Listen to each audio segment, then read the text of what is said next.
Hudaibiya സന്ധി, സുൽഹുൽ Hudaibiya. നബിതങ്ങൾ മക്കയിലേക്ക് വരുന്നു. 450 കിലോമീറ്റർ യാത്ര ചെയ്ത് മക്കയിലേക്ക് വരുന്നു. 450 കിലോമീറ്റേഴ്സ് മദീനയിൽ നിന്ന് ത്രൂ ഡെസേർട്ട്, മരുഭൂമിയിലൂടെ. ഇവിടുന്ന് കൊണ്ടോട്ടിയിലേക്ക് നടന്നുപോയ ആളുകളൊക്കെ ഉണ്ടായിരിക്കും. ഇപ്പോഴും പഴമക്കാർ, ഇടവണ്ണപ്പാറയുന്ന കൊണ്ടോട്ടിക്ക് പോയവരും കൊണ്ടോട്ടിയിൽ നിന്ന് ഇങ്ങോട്ട് ഓമാനൂരിക്കൊക്കെ നടന്നവരൊക്കെ ഇപ്പോഴും ചിലപ്പോൾ നമ്മുടെ സദസ്സിൽ ഉണ്ടായിരിക്കാം. മരുഭൂമിയിലൂടെയുള്ള നടത്തേ അതുപോലെ ആവില്ല. അങ്ങനെ നടന്ന് മക്കയിലേക്ക് എത്താറായപ്പോഴാ അവര് തടഞ്ഞു വെച്ചുകൊണ്ട് പറഞ്ഞത്, പറ്റില്ല, തിരിച്ചു പോകണം എന്ന് പറഞ്ഞു. തിരിച്ചു പോകണം എന്ന് പറഞ്ഞു. മുത്തനബി സല്ലല്ലാഹു അലൈഹി വസല്ലം തങ്ങളും സ്വഹാബികളും വന്നിറങ്ങാൻ, ഒട്ടകങ്ങളെ പോവാണ്. അത് വലിയ രസകരമായ സംഭവമാണ്. ചില ആളുകൾ, നബിതങ്ങളുടെ കൂടെയുള്ള ചില ആളുകൾ ചില അഭിപ്രായം പറഞ്ഞു. നബിതങ്ങളുടെ ഒട്ടകം മുട്ടുകുത്തുകയാണ്. ഹുദൈബിയയിലെത്തിയപ്പോ മക്കയിൽ നിന്ന് മദീനയിലേക്കുള്ള പഴയ റൂട്ടിലേക്ക് പോയാൽ ഇന്നും ഹുദൈബിയ എന്ന് പറഞ്ഞ സ്ഥലം അവിടെ ഇപ്പോഴുണ്ട്. ഹുദൈബിയ, അവിടെ ഒരു പള്ളിയുണ്ട്, 1-2 ബക്കാലും ചെറിയ ഷോപ്പൊക്കെ ഉണ്ട്. പഴയ പള്ളിയുടെ അവശിഷ്ടവും ബാക്ക് കാണാൻ പറ്റും. ചെറിയൊരു സ്ഥലം, അവിടെ വേറൊന്നുമില്ല. ഹുദൈബിയ, മക്കയിലേക്ക് പോകുമ്പോഴേക്കും ടാക്സി സ്റ്റേഷനിൽ പോവുക ഹുദൈബിയ കാണാൻ വേണ്ടി. ഇച്ചിരി ദൂരം ജിദ്ദയ്ക്ക് പോവുകയാണെങ്കിൽ ആ വഴിക്ക് പോയി പിന്നെ വേറെ റൂട്ടിലേക്ക് കയറിയാൽ മെയിൻ ഹൈവേയിലേക്ക് കിടക്കാൻ പറ്റും. മക്ക സൗദിയിലുള്ള ആൾക്കാർക്ക് അറിയാൻ പറ്റും ഹുദൈബിയ. ഹുദൈബിയയിൽ പോയവരുണ്ടെന്ന് കൈപ്പൊക്കിയാട്ടെ. ഹുദൈബിയ കണ്ടവര് മാഷാ അല്ലാഹ് ഉണ്ട്, കുറെ ആളുകളുണ്ട്. അൽഹംദുലില്ലാഹ്. അവിടെ എത്തിയപ്പോൾ അല്ലാഹുവിന്റെ റസൂലിന്റെ ഒട്ടകം മുട്ടുകുത്തി. ചില ആളുകൾ പറഞ്ഞു, ഖലഅത്തിൽ ഖസ്വാ, ഖലഅത്തിൽ ഖസ്വാ. ഖസ്വാ ഒട്ടകം പറഞ്ഞത് കേൾക്കാതെയായോ നബിയേ എന്ന് പറഞ്ഞു. ഒട്ടകം പറഞ്ഞത് കേൾക്കാതെ ആകുമ്പോഴാ ഖലഅത്തിൽ ഖസ്വാ. നബിയുടെ ഒട്ടകത്തിന്റെ പേരാണ് അൽ ഖസ്വാ എന്ന ഒട്ടകം. ഞങ്ങളുടെ ഒട്ടകത്തിന്റെ പേരാണ്. മുട്ടുകുത്തി, നബിയേ ഒട്ടകം പറഞ്ഞു കേൾക്കാതെയായോ? അപ്പോഴാ നബി തങ്ങൾ പറഞ്ഞത്, മാ ഖലഅത്തിൽ ഖസ്വാ, എന്റെ ഒട്ടകം പറഞ്ഞത് കേൾക്കാത്ത ഒട്ടകമല്ല. വലൈസ ലഹാ ബിഖുലുഖിൻ, ഇതെന്റെ ഒട്ടകത്തിന്റെ സ്വഭാവവുമല്ല. വലാകിൻ ഹബസഹാ ഹാബിസുൽ ഫീൽ, അന്നൊരിക്കൽ അബ്രഹത്തിന്റെ ആനപ്പടകളെ പിടിച്ചുവെച്ച അള്ളാഹു ഏതോ ആ അള്ളാഹുവാണ് എന്റെ ഒട്ടകത്തെ പിടിച്ചുവെച്ചത്. അബ്രഹത്തിന്റെ ആനപ്പട വാദി മുഅശ്ശറിലെത്തിയപ്പോ, മക്കായുടെ ഭാഗത്തേക്ക് തിരിച്ചു നിർത്തിയപ്പോ, ആ ഒട്ടകങ്ങൾ എഴുന്നേൽക്കാതെ വന്നപ്പോ അബ്രഹത്തിന്റെ ആളുകൾ അടിച്ചു നോക്കിയല്ലോ. യമനിന്റെ ഭാഗത്തേക്ക് പോകാൻ ഒരുക്കമാണ്, ഷാമിലേക്ക് റെഡിയാണ്, മദീനയുടെ ഭാഗത്തേക്ക് റെഡിയാണ്. കഅബയുടെ ഭാഗത്തേക്ക് അബ്രഹത്തിന്റെ ആനകളില്ല.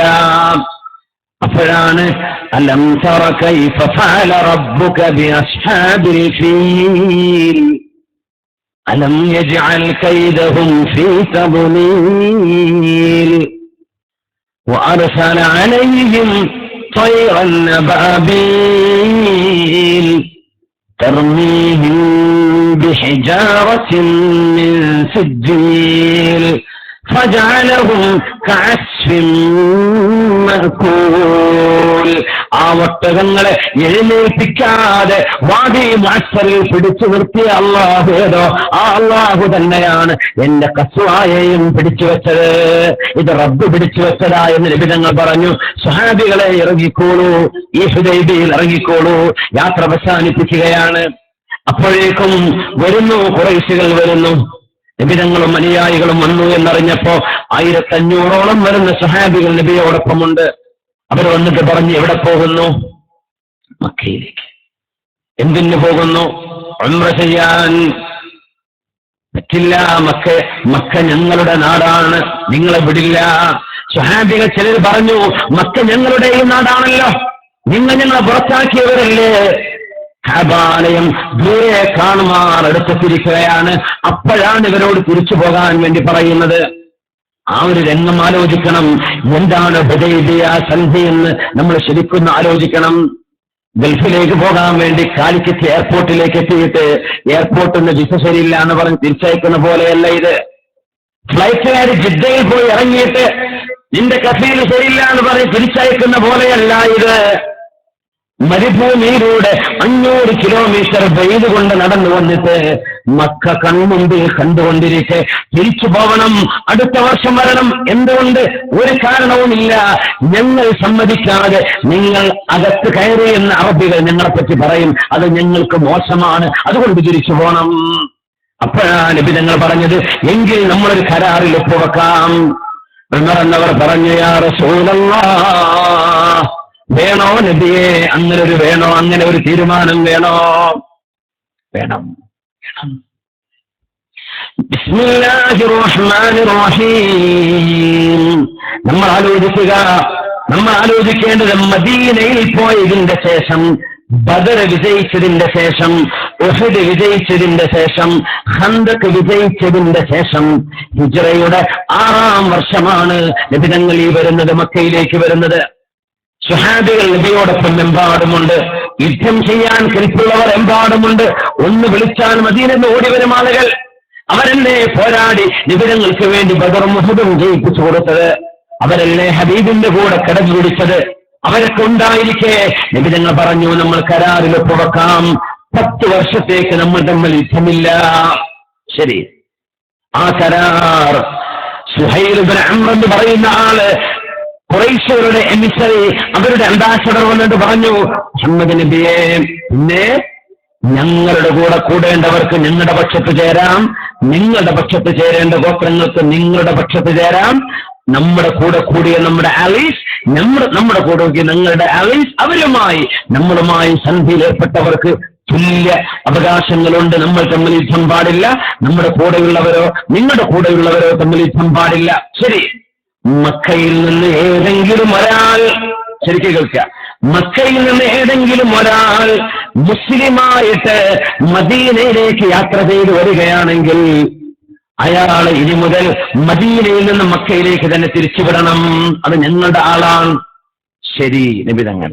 അടുത്തത്, മദീനയിലേക്ക് നിങ്ങളുടെ കൂടെ വന്ന ഏതെങ്കിലും ഒരാൾ ഞങ്ങളുടെ നാട്ടിലേക്ക് ബഹുദൈവ ആരാധനയിലേക്ക്, ബിംബാരാധനയിലേക്ക് തന്നെ തിരിച്ചു പോരണം എന്ന് ഉദ്ദേശിച്ച് മക്കയിലേക്ക് വന്നാൽ ഞങ്ങൾ അയാളെ പിടിച്ചുവെക്കും. ആയിക്കോട്ടെ, ശരി. ബിസ്മില്ലാഹിർ റഹ്മാനിർ റഹീം. കത്ത് വായിക്കുന്നു. ബിസ്മില്ലാഹിർ റഹ്മാനിർ റഹീം. കരാറിന്റെ ഭാഗം കാരുണ്യവാനായ അല്ലാഹുവിന്റെ നാമത്തിൽ ആരംഭിക്കുന്നു. സുഹൈൽ ഇബ്നു അംർ, വെട്ടണം. എന്ത് റഹ്മാനും റഹീം? ബിസ്മിക്കല്ലാഹുമ്മ. ഞങ്ങൾക്ക് ഈ റഹ്മാനും റഹീം ഒന്നും അറിയില്ല, ബിസ്മിക്കല്ലാഹുമ്മ എന്ന് മതി. വെട്ടണം. അലിയാരെ വെട്ടിക്കോളൂ, അലിയെ. വേണോ നബിയെ? വെട്ടിക്കോളൂ അലിയെ, വെട്ടിക്കോളൂ. ബിസ്മിക്കല്ലാഹുമ്മ മിൻ മുഹമ്മദിൻ റസൂലില്ലാഹ് ഹാദാ മാ അഖദ അലൈഹി മുഹമ്മദുൻ റസൂലുള്ളാഹ് മഅ സുഹൈൽ ഇബ്നു അംർ. ഇത് മുഹമ്മദ് നബി സുഹൈൽ ഇബ്നു അംറിനോട്, ഖുറൈശികളുടെ പ്രമാണിയോട്, ഖുറൈശികളുടെ അംബാസഡറോട് ചെയ്യുന്ന കരാറാണ്. എന്ത് റസൂലുള്ളാഹ്? അല്ലാഹുവിന്റെ റസൂലോ? അത് ഞങ്ങൾ അംഗീകരിക്കുന്നില്ലല്ലോ. മാറ്റിയിട്ട് മുഹമ്മദ് ഇബ്നു അബ്ദുല്ലാഹ്, അബ്ദുള്ളയുടെ മകൻ മുഹമ്മദ് എന്ന് മാറ്റിത്തിരുത്തണം. അലിയെ, ആ റസൂലുള്ളാഹ് എന്ന് വെട്ടിക്കോളൂ എന്ന് നബിതങ്ങൾ പറഞ്ഞപ്പോ, എനിക്കതിന് സാധ്യമല്ല നബിയെ, അങ്ങ് അല്ലാഹുവിന്റെ റസൂലല്ലയോ, അത് വെട്ടാൻ പറയുകയോ? അലിയെ, എവിടെയാണ് എഴുതിയത്? എനിക്ക് കാണിച്ചു തരൂ. കാണിച്ചു കൊടുത്തിട്ട് പരിശുദ്ധമായ ഹബീബിന്റെ കൈകൊണ്ടാ മായ്ച്ചു കളഞ്ഞത് റസൂലുള്ളാഹ് എന്ന വാക്ക്. അപ്പോഴാ ഉമർ തങ്ങൾ വന്ന് ചോദിച്ചത്, യാ റസൂലല്ലാഹ് അലസ്ത നബിയല്ലാഹി ഹഖ്ഖാ, അങ്ങ് ഹഖ്ഖായും അല്ലാഹുവിന്റെ നബിയല്ലയോ നബിയേ? ബലാ, ആണ് ഉമറേ, ഞാൻ അല്ലാഹുവിന്റെ നബി തന്നെയാണ്.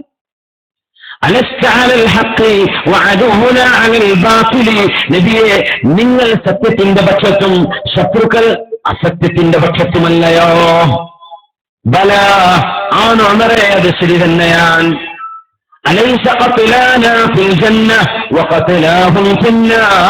നമ്മളിൽ മരിക്കുന്നവർ സ്വർഗത്തിലും അവരിൽ മരിക്കുന്നവർ നരകത്തിലുമല്ലോ നബിയെ? ബല, അതെ ഉമറേ.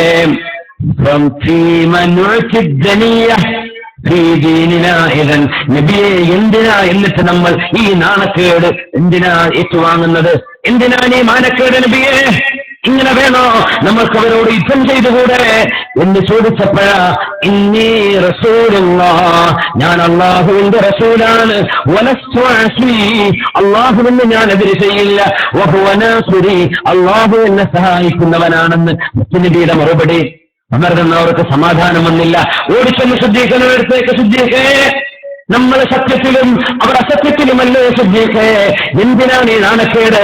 ഇങ്ങനൊരു കരാർ ഒപ്പുവെക്കണോ? നമുക്ക് യുദ്ധം ചെയ്തൂടെ?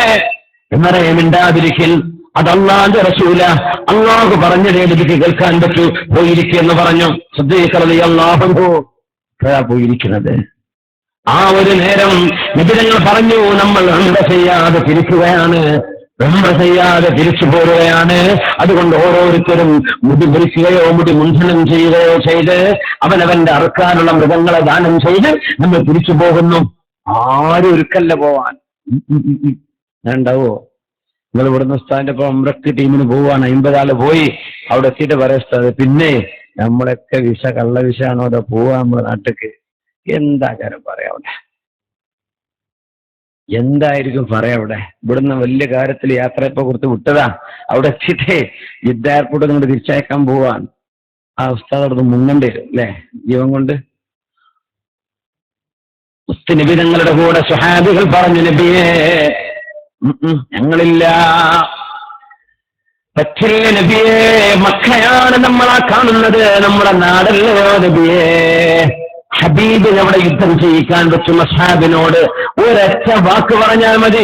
ഉമറേ എഴുന്നേൽക്കിൻ, നാദിൽ മുഹാജിരീൻ നാദിൽ അൻസ്വാർ, അൻസ്വാരികളോട് വരാൻ പറയണം, മുഹാജിറുകളോട് വരാൻ വേണ്ടി പറയണം. വന്നാൽ അവിടെ യുദ്ധം നടക്കും. ബദർ ജയിച്ച പാരമ്പര്യമുണ്ട്, ഖന്തഖും ഉഹദിന്റെയും പാരമ്പര്യമുണ്ട്. എന്നിട്ട് പോലും ഖുറൈശികൾക്ക് അനുകൂലമായ എല്ലാ നിയമങ്ങളും അംഗീകരിച്ചുകൊണ്ട് ഇസ്ലാമിനെതിരായിരുന്നു, മുസ്ലിമീങ്ങൾക്ക് പ്രത്യക്ഷനെതിരായിരുന്നു. എന്നിട്ടാണ് നബിതങ്ങൾ അംഗീകരിച്ചത്.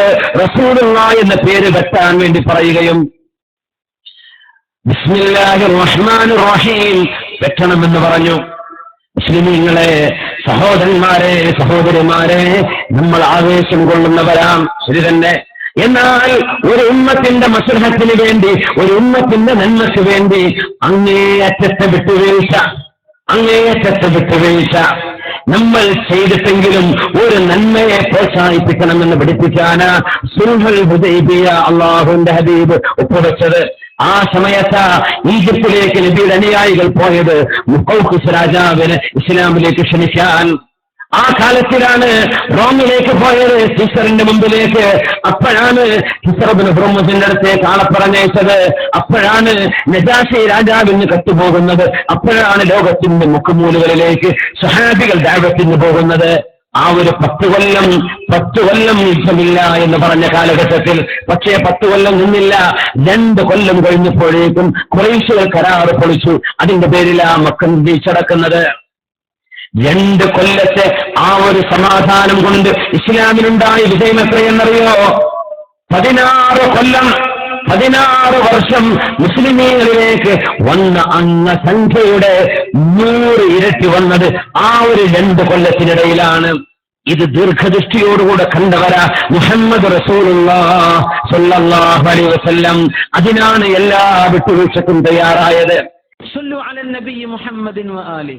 اللهم صل على سيدنا محمد وعلى آل سيدنا محمد وبارك وسلم عليه.